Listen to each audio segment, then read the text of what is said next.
Welcome, everybody. I'm Marc David, founder of the Institute for the Psychology of Eating. We are back in the Psychology of Eating podcast, and I'm with Linda today. Welcome, Linda. Hi, Mark. How are you? I'm good. I'm glad you're here. And my favorite question to ask is if you could wave your magic wand and you can get what you want with food and body, your relationship with food and body, what would that look like for you? For me, focusing so much on food and for me has been binge eating. It's taken me away from discovering who I am, who I want to be, how I want to be with people, most of my life. So I feel like life has passed me by because I had such, I used food for so long to soothe myself, to self-medicate. And like I said, I feel like life has passed me by. Mm-hmm. And however much time I still have left, I want to make good use of it. And I guess it's come with time, with age, but I no longer look at weight as, I want my weight. I want any of the benefits, the energy, the whatever positive things that might come from it. I want to use it for a higher purpose. I don't want just the aesthetics of, the physical transformation, for example, from living a healthier lifestyle. I want purpose. I want to be able to do something worthwhile. And I want to feel better about myself and who I am in the world. Wow. So those are some powerful statements. Really good for you. So how long has binge eating been a part of your life? I want to say I started probably around 8. Mm-hmm. And I think it started when I realized my family wasn't perfect. Mm-hmm. And I saw certain things that I felt as a young person I could not express to my family.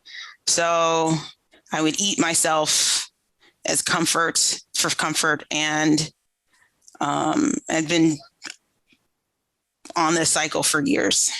Yeah. So when you binge eat, is it something that happens daily or a few times a week? What does it look like for you? After I completed your program, I did emotional freedom technique. Yeah. I did that about a year later, and my binging went from probably a couple of months to every week. And it wasn't until probably towards the end of February when the binging stopped. So it's been a part of my life for so long that I don't know. It's been like my sidekick, my friend this whole time. Yeah. So I've been, and I don't know if what happened was the realization that if I didn't have it in my life, what else would I have? Because that's all I'm used to. Yeah. So it stopped in February. It stopped, and it stopped because I was paying more attention to my intake. I actually think I was underfeeding myself for a long time. And that was one of the triggers for the binge eating. So I just started experimenting with my macronutrients and noticed that I wasn't binging. However, I had a situation happen, and then I started binging again. Something happened with my family, or the way I interpret it. And I binged again. So I said, okay, it's still there. I always know it's still there. Mm-hmm. So when life gets a little difficult and I have a hard time managing, I know that's something that I will usually resort to. Yeah. So when was the last time you binge ate? That was several weeks ago. I can't remember exactly. And that was after an incident I had with my family. But prior to that, I was doing fine. Then that happened and I was off track for about a week. And then I, started all over again. Mm-hmm. So who are you close with in your family? Which family members? Not really anyone. More recently, I started connecting with a cousin, but for different reasons, I feel like I need to put some distance between us. But outside of that, not anyone really. Mm-hmm. Do you want to be closer with anybody in your family? I've tried over the years. I've called for family meetings. Nothing really resulted from it. Just hearing some of the things that they would talk about or reveal was disturbing. And no one really seemed like they wanted to do anything to resolve it. They preferred to keep everything kind of swept under the rug. Mm-hmm. And that was never satisfactory. That was never enough for me. I always wanted more. And I always wanted to be like the peacemaker. I always invited people. I said, if you want to talk to me, but nobody really accepted my invitation. And so at some point I figured, okay, these are the people that are in my life. These are flesh and blood, but doesn't mean that these are the people that necessarily have to, form, close relationships with. I knew at some point I would have to probably establish that outside my family. Have you done that for yourself, do you think? Not well, I don't think. I feel like for so long, I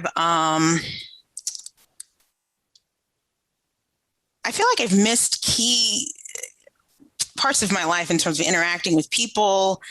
I've tried, and then I kind of, I don't know, when the relationship, I'll say the honeymoon is over, when personalities really start to show themselves, I guess I make excuses to just distance myself from them or maybe them from me too. So it can go both ways. Mm-hmm. I feel like I haven't had anyone who wanted to stick it out with me. And I, too, just never really saw many relationships worthwhile enough, I guess. Yeah. Have you been in significant relationship with another person in terms of partnership, marriage? I was diagnosed with being on the spectrum, the autism spectrum. And through that, for example, I went on social media. I was trying to reach out to as many people as I could in that way. And so I came across one person, and there were red flags that I could not, I just wouldn't allow myself to see the red flags. He's a very genuine person, but he had a lot of issues that I feel like I wouldn't be able to help him with, because of the place that I'm at in my life. I didn't feel like I would be the best person for him, which he could not understand. And I attempted to explain over and over and over again, but it just got to the point where I just had to stop communicating because he just would not understand. And I don't know if that was a symptom of him also having autism and ADD, or what, but I just had to completely, disconnect myself from him. Yeah. When were you diagnosed of being on the spectrum? Oh, actually almost a year ago. And who diagnosed that? Who said that? This is a psychiatrist. I do question the diagnosis, to tell you the truth. So I question it too. Sure. So, there were some things that she mentioned that I could understand, because I never totally felt at home, or I never really felt like I communicated well with people. I felt almost like an alien in this world, like trying to figure out my way, or even the way I would speak. I didn't feel like I was making sense or whatever the case. So she would say certain things and I would agree, but the overall diagnosis, I didn't really accept. Mm-hmm. So I don't know. Yeah, it's you don't strike me as being on the spectrum. Mm-hmm. You strike me as being a sensitive soul, which sometimes is a little different. Mm-hmm. I think just in my observation of human beings, there's some people who are just born in this world and they're just good at being in the world. Mm-hmm. They're just good at it. They're good at being in the fray. They're good at, having a job. They're kind of good at being in their body. They're good at getting up in the morning and doing what they got to do. And there's a certain hardiness to a lot of people. And there's another group of people who are just more sensitive souls. And life, being alive, is just a little harder for them. Mm-hmm. And yeah, do you understand me? Or when something hurts us, it hurts more. It's the kind of hurt that can really stop us or really cause us to go within. So to me, I'm going to guess that you're a sensitive soul and you're learning how to be in this world. I really mean that. And we all do it differently. I think we all have a different journey, and your journey is your unique, beautiful journey. And it sounds like things are starting to shift for you in terms of the binge eating. When you said, you've been doing it since 8 years old. How old are you now again? Almost 40. I'm 39. Almost 40. Okay. 40's a great age. Turning 40 is a great age. Is it? Oh, man, yeah. It's so good. And the reason why I think it's so good, who was the famous writer that said that a writer finds his voice at 40? And really what this person was saying, that human beings, we find our voice at 40 like never before. Something gets born. The adult in us, the king or the queen in us just gets born. And all of a sudden, the world looks a little bit different. 39 to me is just kind of like getting ready for that. And so you're probably right on track. The fact that at age 39, the binge eating is shifting for you. Yeah, it's always going to be there, meaning you and I are human and we will turn to food to self-soothe. So I could ask you a lot more questions about your binge eating, but I'm going to make a very educated guess and say that if you started binge eating when you were 8 years old because you looked around you and you didn't feel safe in your own family, makes sense that somebody would turn to food, because that's all an 8-year-old knows how to do. What are you going to do? Like recommend your family go into family therapy when you're 8 years old? Are you going to step up and say, okay, I'm in charge now, I'm smarter here? No, you're just a kid when you're 8 years old, and you probably came into this world more sensitive. And you might have been the one in your family, it sounds like, who's more carrying the torch for communication or for working things out. Is that true? Do you think you're the one that's more aware? Yes, I do. I've always felt alone, in that way. Yes. So again, I'm going to say, if that's the case, if that was your family environment, then you coped in the best way you knew how. I'm glad it wasn't hard drugs. Could have been a lot worse. Mm-hmm. you did what you knew how to do to self-soothe, and eating food and binging on it is a way to do that. And eventually it becomes your best friend in a weird way, because you know it. It's dependable. It's regular. It's always there. And it feels good in a moment. Might not feel good afterwards, but it feels good in a moment. Mm-hmm. And it's something we can return to, that in a strange way, even though it's out of control, it's predictable. And that's what we want as children. Oftentimes we want an environment that's predictable in a way that feels safe to us. And binge eating was probably the closest you can come to that. So part of what I'm guessing is that this is the time in your life when you're being born again. Mm-hmm.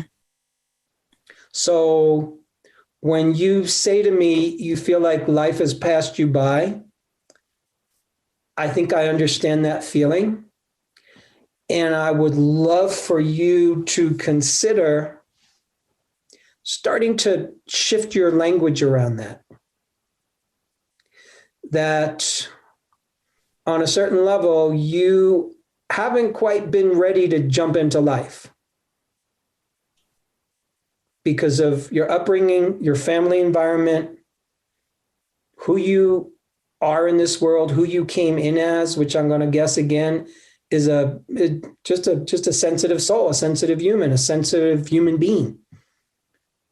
And now you know a few things, and it feels like you're ready. Do you agree or disagree with that? Ready. I'm more open. Okay. You're more open. And because that's what you said at the beginning to me. You said, I want a life with purpose. In a strange way, binge eating, because it kind of becomes our relationship with food, can become our most intimate relationship. So that's been your most intimate relationship. That's been the one you've been sleeping with, so to speak.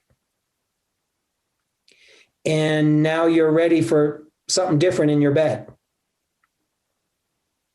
And that might mean just you, Mm-hmm. minus most of the binge eating. Fine if it shows up every once in a while. It really is. I just want to say that.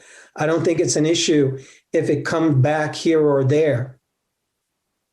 I think what's important to notice is that you've had a shift this year in the binge eating. Mm-hmm. That says a lot to me. It says that, yeah, you're open and you're more ready. So if you're more open, what do you feel more open to? Good question. As soon as you said that, I was thinking, what am I open to? I don't know.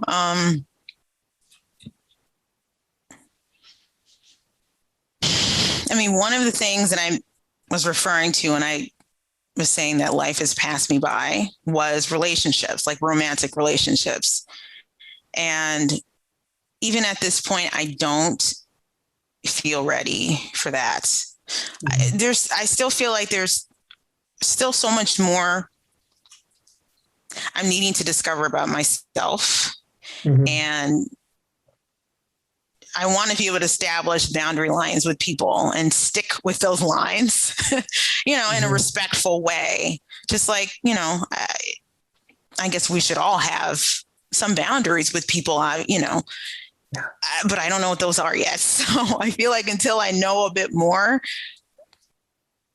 like I said before, I want to know more about me and learning more about who I am and how I want to be with other people. At this point, I feel like I'm still at the beginnings of trying to figure out who I am. Oh, what a beautiful place to be. Really, I just want to raise my hand and say, that's a beautiful place to be. because you have the benefit right now of being free. You're not in a relationship. You're not in a marriage. You don't have kids. And you're open to getting to know yourself and really finding you more than ever. I often think in terms of a lot of times here we are and we don't live with our parents anymore, but there could be a part of us that's still living in our parents' house. We're still that kid. It's easy to still be that 8-year-old kid living in my parents' house, kind of being the one who's not feeling safe, not feeling seen, not feeling heard, feeling different, and then feeling like I need to just sort of bring it in and isolate. And that part of you was the part of you that was doing your best to cope. You don't have to cope anymore. You're 39, you're turning 40. You're now stepping out in a new way. And you get to find out who you are. It's kind of like going out on a bunch of dates, except it's sort of between you and you.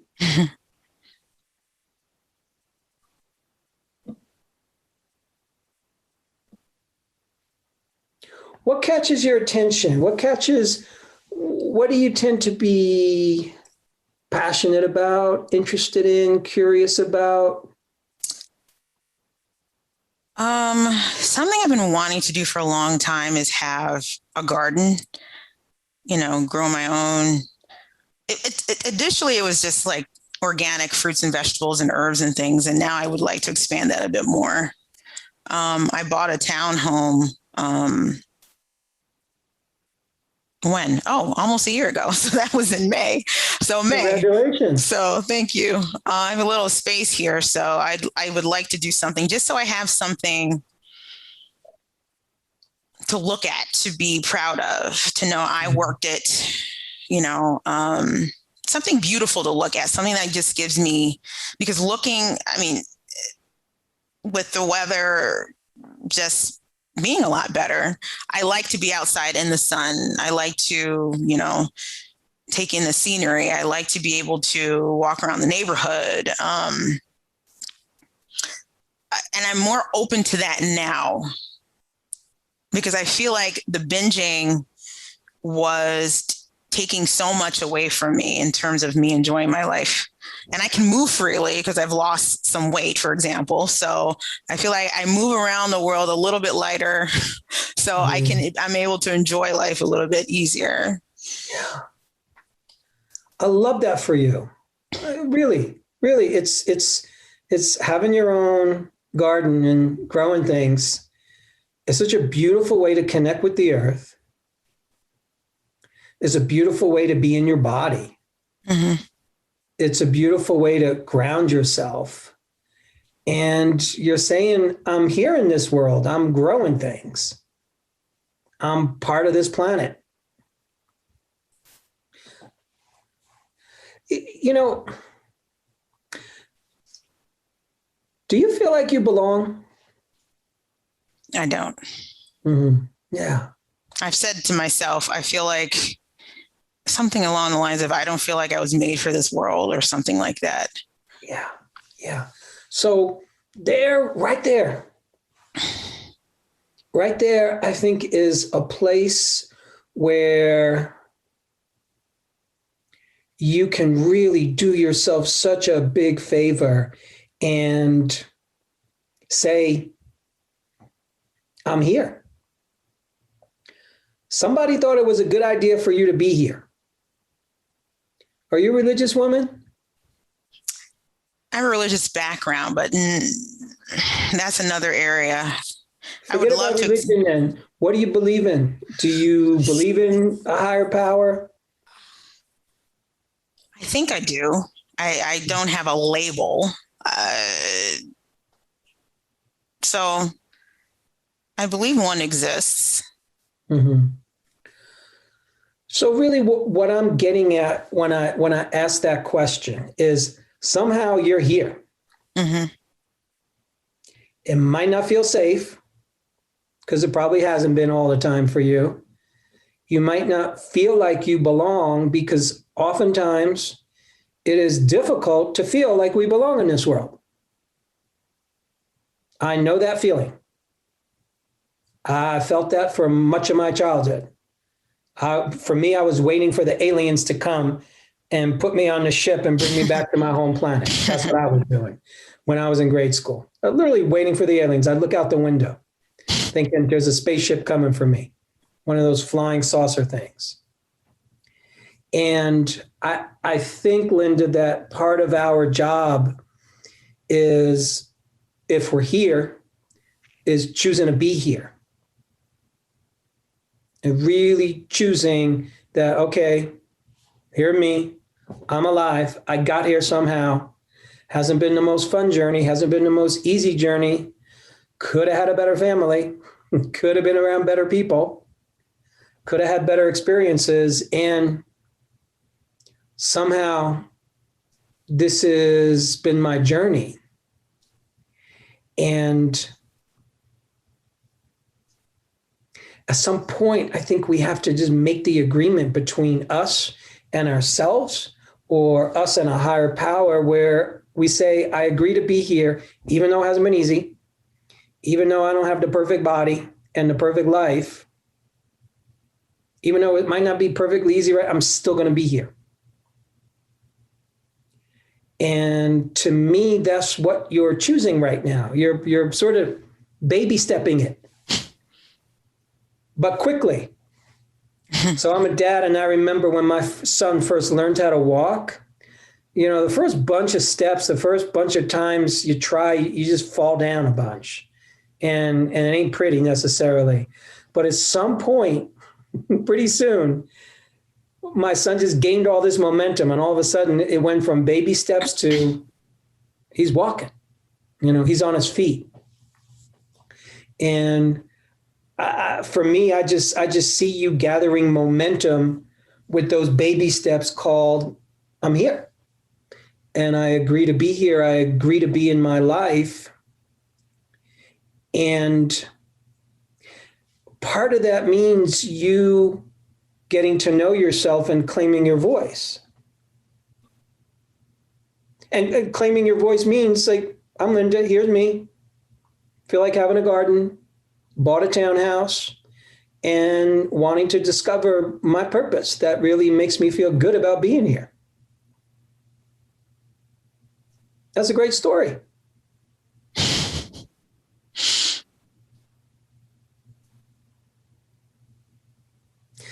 Part of it is learning to see our story as sort of better than how we've been viewing it. Mm-hmm. Sometimes you go to the movie, and beginning of the movie for the hero is not always so easy. When they talk about the hero's journey, in the hero's journey, you come out the hero in the end, but at the beginning, there's some ordeals. Sounds like you're coming through those ordeals now. Would you agree? I think so. I think it's hard for me to see that for myself, but yeah, hearing you say so makes me, it convinces me that, sure, I can believe that's very likely what's going on. Yeah, sometimes it's good to hear from the outside, honestly. Mm-hmm. I don't see you as somebody that life has passed you by. I see you as somebody who's been in a challenging life, and you've endured, and you're here, and you're a good human being, and you're sweet, and you're kind, and you're working on yourself. How wonderful is that? You could have given up, could have killed yourself. You could have had a much worse, you could have made worse choices for yourself, but you didn't. So there's really a part of you that's endured despite your early upbringing and what didn't work for you. And you've endured a long time of being in a relationship with food where binge eating dominated. And now you're coming through that. That's a good story. And now you're saying, I want to get to know myself, because it's so true. When we have a challenging relationship with food, we have a challenging relationship with our body, then that's the relationship that we're in. That's the constant conversation. So all it is about food, is about binge eating, is about my body, is about my weight. And there's not a lot of room for other things and other people. There's not a lot of room for me, not a lot of room for my hopes and my dreams and my interests and my passions. And now you got more room. In fact, so much room that you bought a townhouse with some places to plant some plants. So you're making room. Baby steps, like you said. Yeah. Yeah. So I'm really over here just reflecting back to you that there's a beauty to your story. You try to be a peacemaker. You wanted to be a peacemaker. It didn't work in your family. Don't stop there. The world needs peacemakers. But I felt like I needed to practice with my family. It didn't work. I guess I'm still hurt from that experience. Oh, that's so good. That's so good. Here's why I say that's so good. It's so good that you know that. So here's a homework assignment for you, if it feels right. So the homework assignment is to start practicing forgiving your past and forgiving your family for being who they are. And practice just saying, this is who they are. What I see is what I get. And I'm not going to try to change them anymore. Because when we're children, children are brilliant observers, but they're poor interpreters. So children could look around and they go, wow, this isn't good. That's not good. Mommy this, daddy that, a lot of tension, a lot of this, a lot of things getting swept under the rug. Kids see that. And they'll make a poor interpretation. Oh, it must be my fault, or it's my job to fix that, or something like that. So you took on, it was my job to fix that, and you couldn't fix it. That's not a failure. That's actually a beautiful attempt. That's a beautiful desire. Wow, there's things in my environment that's not working with the people who are my family, who say they love me and I love them, and things are not working. I want to try to fix that. And you couldn't do it.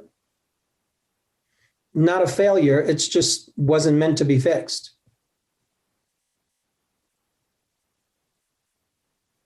So part of moving out of your parents' house, and I know you're out, you're in your townhouse, but part of really being in your house, in Linda's house, is saying, okay, that part of my life was difficult. I gave it my best shot. And now I'm starting this new life. So you're blessing that part of your life. It's like, okay, been there, done that, gave it my best. And you did. So the homework assignment, and you're not going to be able to do this overnight. I think this is a practice that every time your mind goes to, yeah, I'm still a little mad at my family, or I'm still disappointed.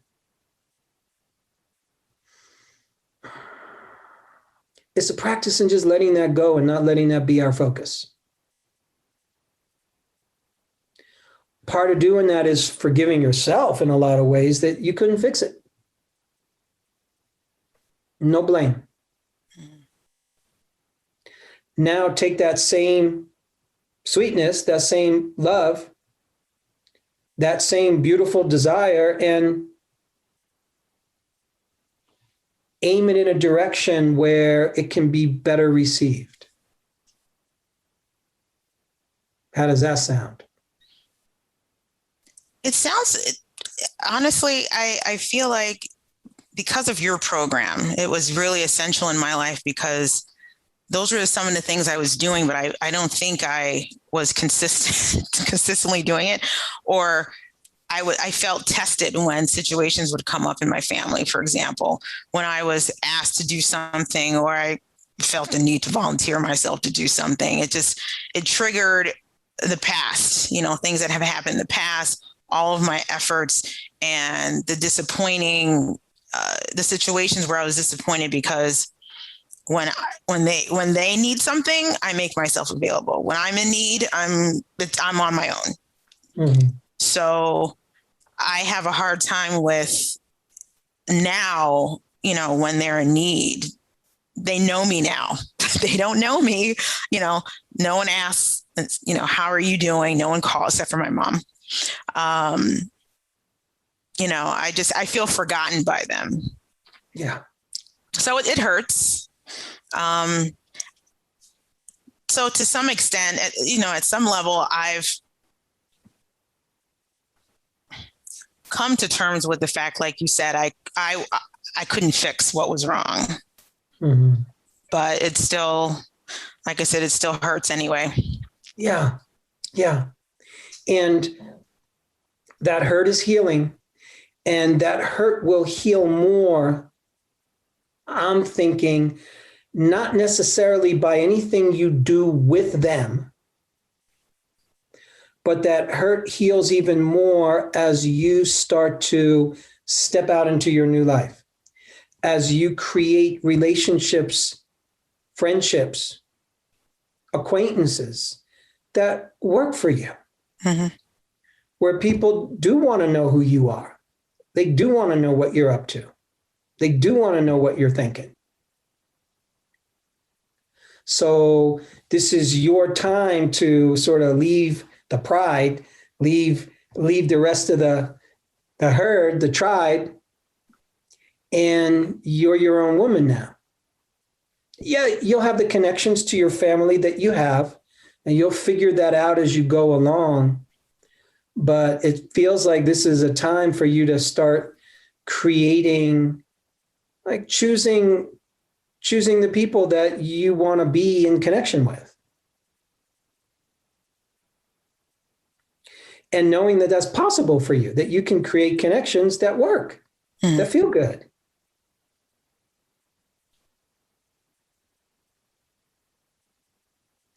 Are you shy in social situations?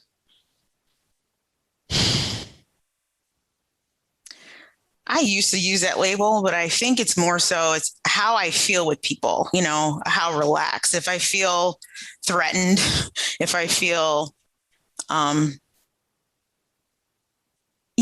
you feel certain people's energy, mm-hmm. There's people that you make connections with. So there are individuals that I just interact with very easily because I don't feel threatened by them. I don't know how to explain it exactly. So it just depends. Mm-hmm. With my work, for example, I end up being more extroverted because I feel like that makes the people that I work with more comfortable. I do it for them. I don't do it for me. Mm-hmm. So when I'm in that moment, I feel like I get something out of it because I'm doing something for someone. So I'm willing to do it. Yes. Where do you work? I'm actually a dietitian. Oh, that's so cool. So what kind of population do you work with? Are you working out of a clinic, a hospital? Mm-hmm. Outpatient clinic, yes. Outpatient. So yes. What kind of patients are you seeing? Dialysis. Oh, wow. Okay. Mm-hmm. Mm-hmm. How do you like your work? Well, my favorite is actually interacting for someone who's introverted, right? And I think it's because those people have gone through, in addition to being on dialysis, they've shared with me their lives, and I feel like at least being a listening ear is doing something for them. So I connect with people a lot in my work with my patients. And I feel like they're giving something back to me too, because when I come home, I really have no one to talk to. And I mentioned to you before, maybe 95% of the time, I prefer to be by myself. So the social interactions I get from work are the only times I have social interactions with people, really. Mm-hmm. And I guess I just feel for those people. So I'm willing to come out of my shell for them. But it's very, I want to say superficial, but it's not really. I mean, like I said, they tell me pretty intimate things about their lives, but that's where it ends. When I'm at work, it doesn't, it's not something that I continue with when I come home. Mm-hmm. So I don't know if that answers your question, but. Yes, it does. So do you wish for more friendships? I want genuine friendships because I've tried, I've attempted, but I think in the process of me figuring out myself, I probably confused people, irritated people. I don't know, but I never really had anyone stick around except for, I mentioned to you, Marina is my peer coach from when I took the course in 2018.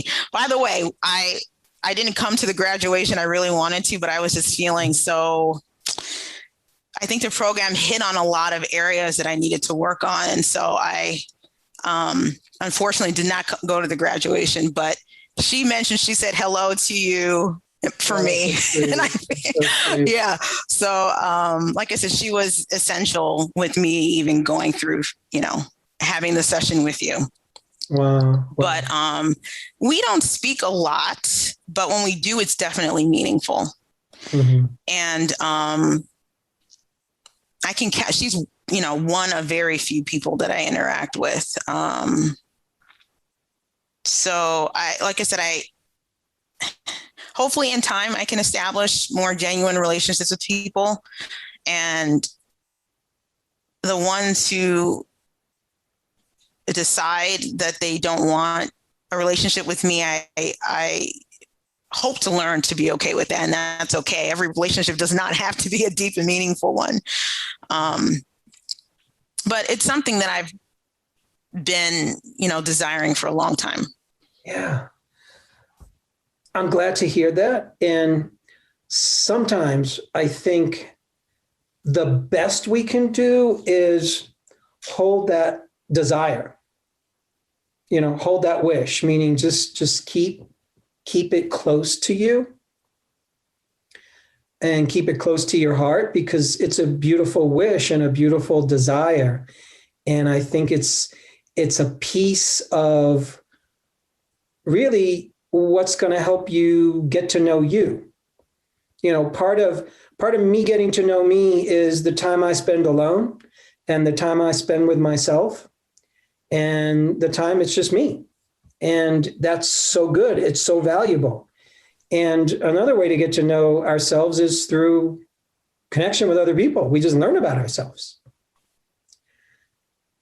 And both are hard, because when you're in relationship with yourself, it's easy, or it was easier in the past for that relationship to then get centered around binge eating. So it wasn't this easy, smooth relationship. So relationship sometimes teaches us through its challenges. And I think part of it might be for you learning how to be with conflict with people that you're in connection with and moving through that conflict in a conscious way so that we still love each other. And we grow from it. Yeah. Yeah. Right. Amen to that. Yes. Mm-hmm. So keep holding that out. I think it's part of your journey. To me, I'm over here seeing you as a social being. I think it might be more a part of who you are than you realize. And that's just, it might be a part of you that you're going to get to know even better. And some of that involves just a little bit of risk, taking risk in connections and in friendships. And just when the opportunity presents itself, say, okay, we can see what's here.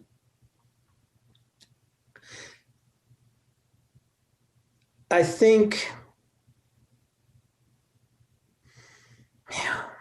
part of it's being a good friend to you learning how to be a good friend to you.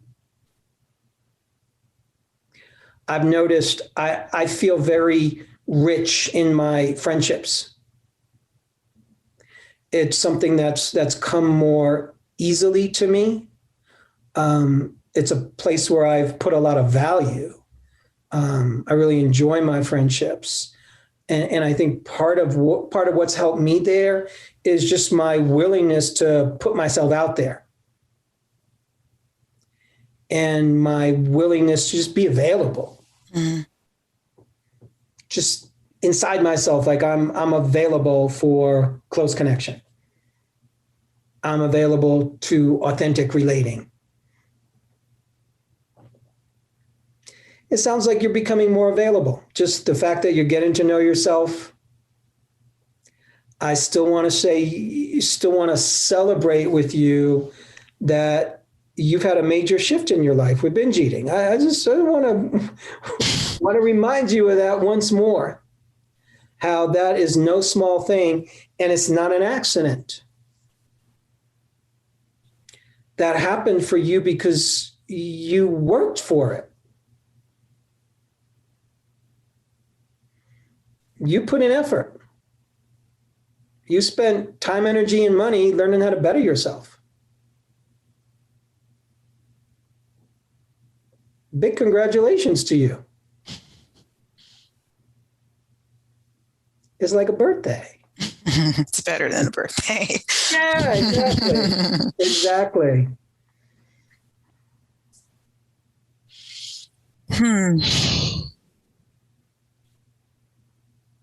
How you doing right now, Linda? I'm nervous. I'm like, okay, what am I going to do next? What am I going to do with my life? I mean, I don't know. Okay, let's answer the question. Let me make it easy for you. What are you going to do next? You're going to do your garden. Oh, well, yes, right. You're going to do your garden. You're going to get to know yourself more. And maybe just keep asking the question, what does that mean for me? Mm-hmm. What does me getting to know me, what does it mean? Does it mean taking some courses? Does it mean joining some online groups that I feel connected to? Does it mean more friendships? Does it mean just asking that question? So I wouldn't worry too much about, okay, I got to specifically figure this out. Part of it, I think, also is being that you spend a lot of time at work and being that you have intimate connections with people, I'd be interested for you to think about how you can make your interactions with your patients even better for you. How you can feel that those connections with your patients are more authentic, more real. Maybe it means just you going a little bit deeper with them, sharing some of your wisdom. They talk a lot about them and their details of their life.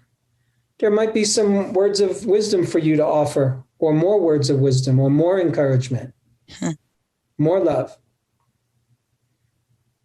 Because chances are you know how to uplift those people. You can see what they're going through. You can see their pain. You can see their discomfort. Part of it is you just giving your gifts even more. I think at the end of the day, when in doubt, give your gifts more.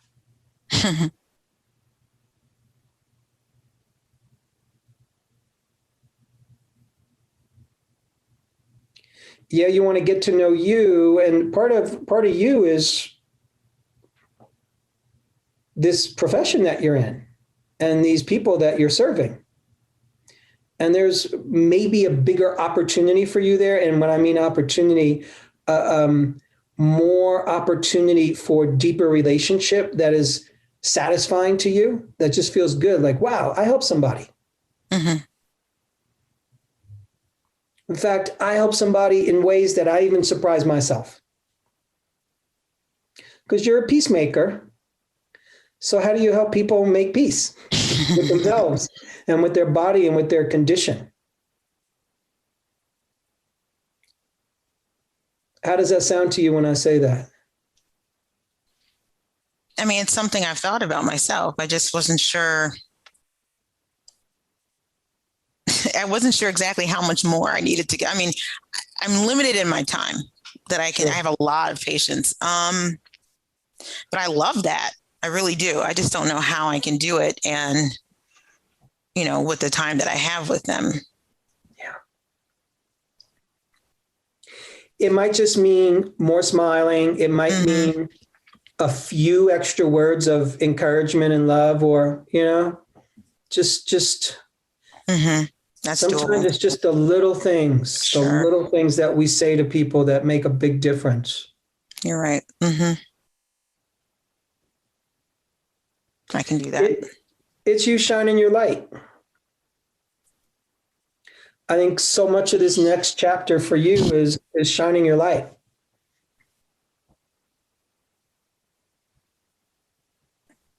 And the only reason why we wouldn't shine our light is because we don't feel safe. Right. That's usually the main reason. We just don't feel safe.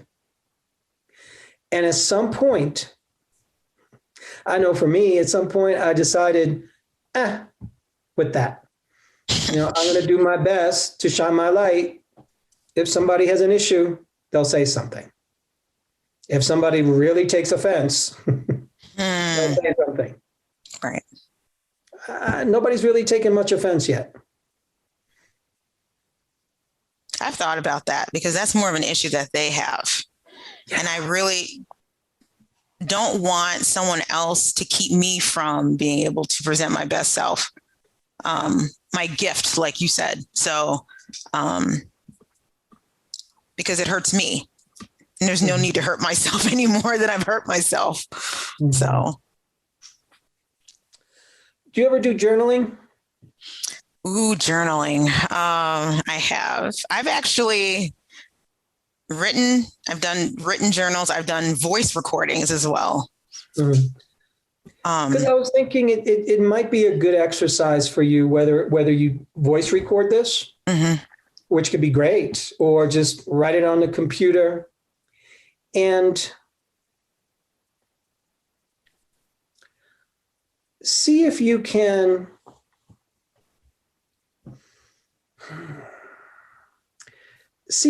start to rewrite your story, your way of how you see your journey, how you see your entire journey through life. And see if you can start to rewrite your story and just pull out the positives. Yeah, I didn't have the family environment that I wanted, but that helped me learn what I do want. I wasn't successful at being a peacemaker in my family, but I have a peacemaker inside me. I might have been binge eating up until age 39, but now I've broken through. So just kind of take any challenges that you've had, challenging relationships, challenging times in life, and see, how did that make me a better person? How did that help me grow as a person? What did that teach me?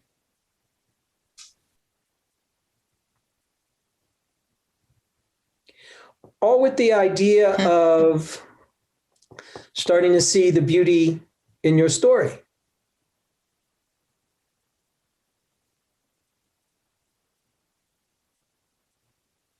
I like that. Me too.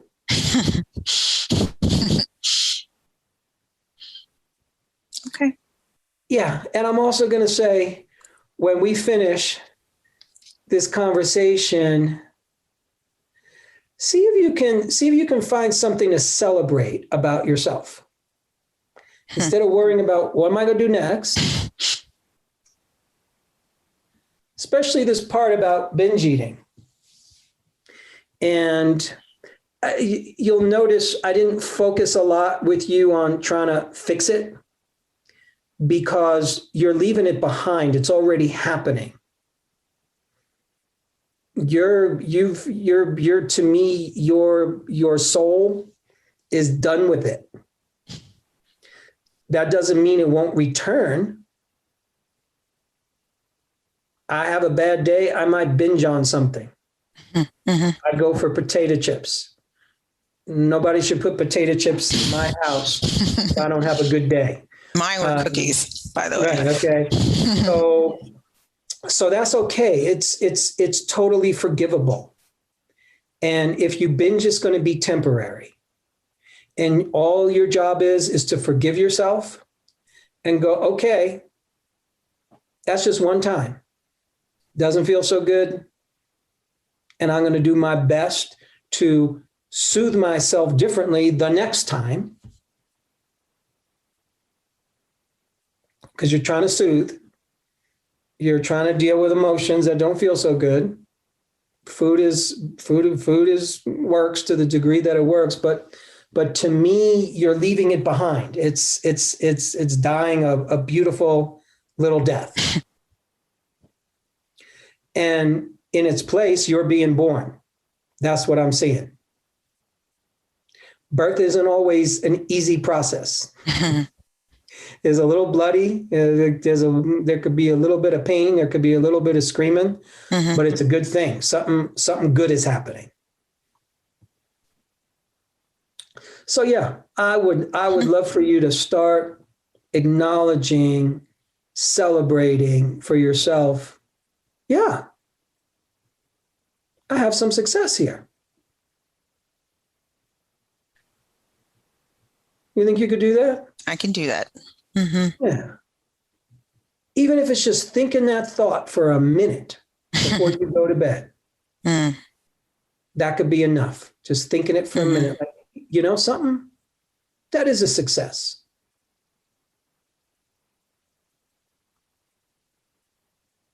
I will do that today. Thank you for the homework assignment. Yeah. I really appreciate you. I appreciate this conversation and you just jumping in and being very courageous. Well, I appreciate the opportunity. I wouldn't do this with anyone else. Lucky me, really. Linda, thank you so much. Thank you. Yeah. Thanks everybody for tuning in. More to come next time, my friends. Take care. Hey friends, we're so happy that you've joined us for another episode of The Psychology of Eating with Marc David. Are you loving these episodes? Then simply subscribe and you'll never miss an episode again. We'd also love it if you'd leave us a comment below so we can hear more about your own journey with food and body. And if you're curious about what we offer at the Institute for the Psychology of Eating, including our internationally acclaimed coach certification training that's rooted in dynamic eating psychology and mind-body nutrition, please head on over to our website, psychologyofeating.com. Until next time, take care. And remember, having the body you want starts with loving the body you have.